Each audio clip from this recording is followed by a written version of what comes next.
ask yourself, what are those efforts that the government of Kenya has made to eradicate gender-based violence? When I mentioned the accountability question, we have to ask ourselves, how many perpetrators of gender-based violence have been held to account within our courts of law today? Coupled with that, there is the aspect of the fact that some of these cases, even against suspects who have been, who are facing trials on really regarding gender-based violence, these trials, in certain instances, take an inordinate period of time. So, and then there's also the aspect of the digital age, because most of this violence is actually the digital age, in as much as it's an enabler for different issues.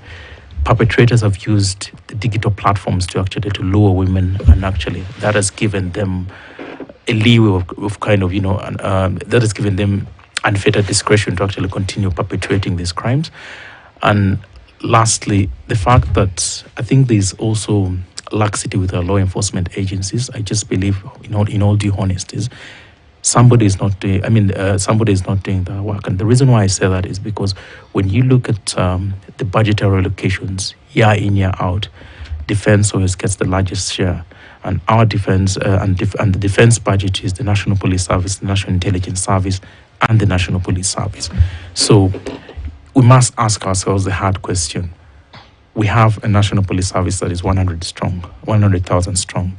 Why do we keep on seeing, rising cases of gender-based violence? If you remember, I told you the statistics between 2016 to 2022 was 570. In this year alone, we haven't even finished the year. We're at 98. So there is a possibility that those numbers could actually even go higher. So from where I sit, I feel like I don't think our law enforcement agencies are doing enough, because they are capable of actually comprehensively dealing with this crime of the crime of femicide and broadly gender-based violence. Why is it that every time we talk about gender-based violence, we immediately go to security forces? Why? Is it their job? Is it their mandate to deal with these issues? I think it's their mandate also, but also it's also you and I's mandate. And the law that I really like is the Protection Against Domestic Violence. And what that says, it gives your neighbor, your next door neighbor, the power to also go and report on your behalf. You see, normally people say that I keep hearing my neighbor is being hit, being assaulted by the husband, being assaulted by the lover, ex-lover. You have that mandate according to the law, that you yourself, in the Nyumba Kumi, you can actually go to the police station and say, I've been telling this person to report this, probably the ex-lover, and they have not. Now I think it's important that the law enforcement take this responsibility. But this is also to mention, and I think one of the areas that she's mentioned is, on the other hand, there are the perpetrators, and on the other hand, there are victims as well. There's a lot of shame also that comes with this aspect of gender-based violence, because people feel that this exposes me so much.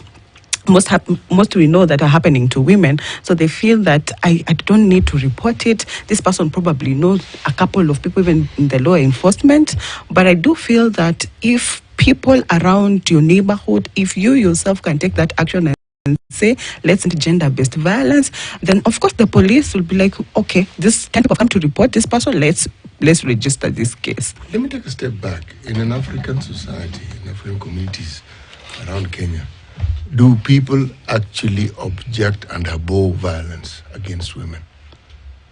I think they do. Then why is it that gender-based violence is on the increase? If there's something that they do not like, they do not tolerate. Why?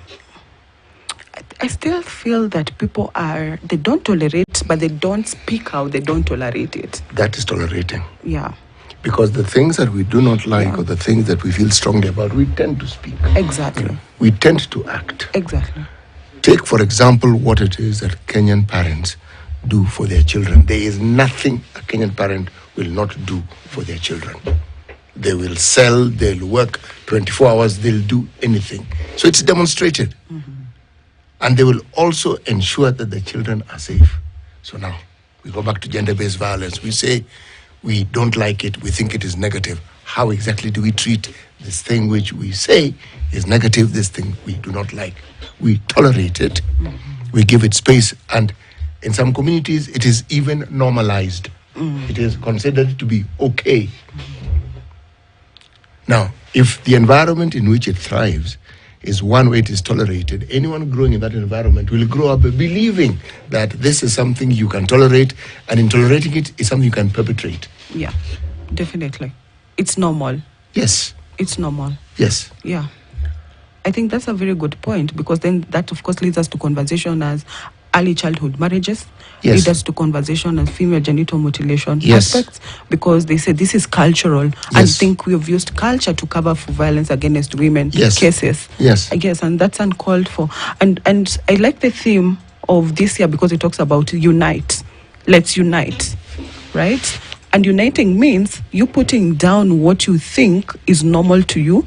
Let's unite to what Martin has mentioned about what the law requires of us, because culture in the sense is tolerating and allowing violence against women to seem normal, yet it's not, right? And I think femicide cases is what now we are seeing. And for a long period of time, it was not known exactly what name to give it. But now, over the last couple of years, I think WHO, I think that was 2020, they mentioned and said, femicide is the killing of women just because they are women, based on their gender. Okay. Yeah. So with the rising cases of femicide that we have seen, and I think this question has come up regularly, do we see that people who are dying or who are being killed happen to be women? Or are these people being killed because they are women? Thanks for that question, too. So when you look at the statistics in the past couple of years, the majority of those who are killed are actually women and young girls. And the context in which they're killed is in context of whereby either they're in a relationship but it clearly points that they're actually killed for in specifically that specific context. So Yeah. So it's and from where we see it, it's really quite unfortunate that in this day and age that many young girls and women are losing their lives unlawfully in that context. And unfortunately for Kenya, for instance, this year alone, we have lost 98 women and young girls. And in any way, in a progressive democracy, that is not something that should happen. And even when you look at these 98 lives that have been lost to date, nobody has actually, been fully held to account for. Most of the suspects are either in courts of law, or following the judicial process, and yet we have cases cases of femicide on the increase. And that is despite the fact that since the beginning of this year, there's been a lot that has been done by civil society organizations in terms of advocacy. There was a huge march that was done between early January, February, thereabout. So there's been that effort of sensitization and engaging with members of the public just to let them know that, violence against women is actually not accepted, and it's not in any democratic society. It's not. Allow me to hold on to that femicide issue just for a minute, because essentially what we are saying, if we take these 98 cases into consideration, Yes, and again going back to that question, that are they being killed because they are women? It's not necessarily the physiological makeup, but we look at the attributes around that relationship or around that circumstance. And by virtue of the fact that they were in a relationship, or somebody took another lover, for example, the circumstances around that are the attributes of being a woman. And that is what led to the violence that we are speaking of. Are we looking at what would have been the reasoning around why this life was taken? Yeah. There was jealousy. I was not able to provide. There was something that would link you directly to being a woman that caused that death to take place. Because we're not saying that there is hate for the gender, are we? No, we're saying that there's a circumstance around this relationship that caused that death or that violence to happen, isn't it? I will think so, because most of the cases, maybe just to take a back and go to January, if you remember how we began the year, we began it on a very low note, high levels cases of femicide. And let me just pick a case of Wendy's case. Dr. Johansen, after doing the postmortem, he mentioned that I have never seen this form of case. Why? Because this deceased lady who was brutally murdered, let me say, the fingernails, the perpetrator tried to remove the fingernails. And so he's saying, I've never seen this like this before. It is so brutal. You could say that is more targeted. Then let's proceed and move on to the quarry cases. You remember the extractions of bodies from the quarry. And as an institution, as IMLU, we were able to do postmortems of all these cases. So what do the postmortem tell us? That there are 11 females, right, who were dumped and brutally murdered. If you go to the manner in which they murdered or what could have preceded the murdering, you find that they say that their vaginal, there was a swollen vaginal with, at the right hand, there was a way in which the victim was trying to fight back. So you can say that probably there was gender-based violence that preceded the femicide, right? Mm-hmm. And so we may think that it began this year, but I think the UNODC and the UN Women 3 years ago, they said Africa has the highest number of femicide cases, but Kenya has 47% contributed to that number. So still, I still think that Kenya is way behind. Also in terms of policy, because there's no policy that now mentions femicide. So it's still treated as a normal homicide case. Yet, if it could be the male gender, probably it was just murder, right? But in a case where there's a woman, then there was something else that preceded the murder. So there's probably what we call sexual torture. Let's take a break, City. It's 26 minutes to 8. We're getting to that controversial nice. It's boiling nicely. Martin Mavenjina is a senior program advisor for transitional justice at the Kenya Human Rights Commission, and Vivian Mwende is the head of programs at the Independent Medical Legal Unit, IMLU. We are marking 16 days of activism against gender-based violence, which began yesterday, running until the 10th of December, the International Human Rights Day. Ndu, yes. The holiday season is here. Yes, it is. Mm-hmm. Several things are happening. So you have to think about your entertainment for your entire family. Yes. And people nowadays don't have to sit in front of a screen so that they can enjoy entertainment. No. You can have a small screen wherever you are. You can take your screen with you, exactly. And what are you going to watch when you do? Showmax is offering some great entertainment over this festive period, but at the same time, as usual, as they do. So there are 2 shows that I want you to watch. One is called Foreplay. Get your mind out of the gutter. It's 4 gentlemen who are running through the machinations of Nairobi's concrete jungle. We could call that the gutter as well. Nairobi's concrete jungle, and it's different things that they have to do, the relationships that they get into, the business that they get into, the things that they do.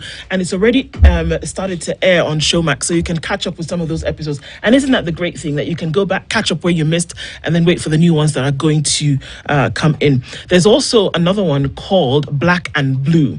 Again, this goes through all the intrigues of police officers, and from their point of view, the different things that they have to go through. There's great entertainment on Showmax. For as little as 300 shillings every month, you can get into great entertainment. And like I said, you can take your entertainment with you. You don't have to be plonked on the couch in front of the TV. When you're on that road trip this season, you can be watching before you get where you're going. Showmax.com. Shika na Showmax. Kabisa. And this one Martin and Vivian will obviously enjoy. Black and Blue Kwanzaa. It's about cops. Yes. It's following the lives of police officers in Nairobi. Wow. Can you imagine? Something else is happening. Okay, it's a festive season, Vivian. Yes. And you've heard of Woolworths. Yes. Cindy? Yes. And you know Woolworths, the shop. Definitely. Now, you've also heard of Black Friday. Yes. Black Friday is a season for sale. Yeah. So between tomorrow, the 7th? Yeah. No, actually from today, the 26th, up to the 2nd of December, which will be what day? Sunday. Monday, right? Walk into Woolworths. Go anywhere. Pick any 3 items. Latifa Talipa. You'll pay for 2. I will pay for 1. You pay for 2. Sawa.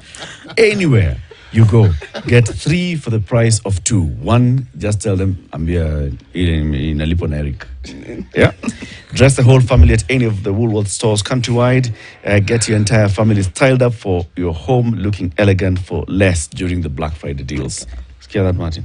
So walk into Woolworths today, over this weekend, and go early. I'd tell you, go today. Because by the time you're getting there on Sunday, all the good stuff. Let's go and- yeah. So you have more variety, wider variety if you started today, right? Okay. It's a Woolworths Black Friday deal. 23 minutes to 8. Keep it here. We'll be back shortly.